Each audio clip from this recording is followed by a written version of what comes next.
কলকাতার এক পুরনো ফ্ল্যাটে সদ্য বিবাহিত এক দম্পতি এসে উঠেছিল।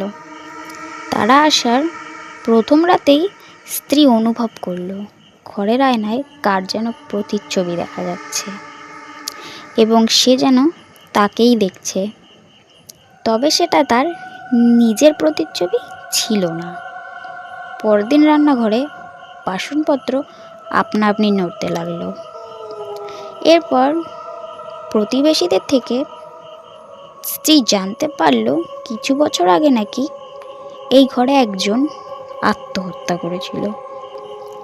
এরপর প্রতিদিনই এমন কিছু না কিছু ঘটতো, যেমন টেবিল চেয়ার একা একা নড়তো, অদ্ভুত অদ্ভুত আওয়াজও শোনা যেত, এমনকি বাচ্চার কান্নার আওয়াজও শোনা যেত।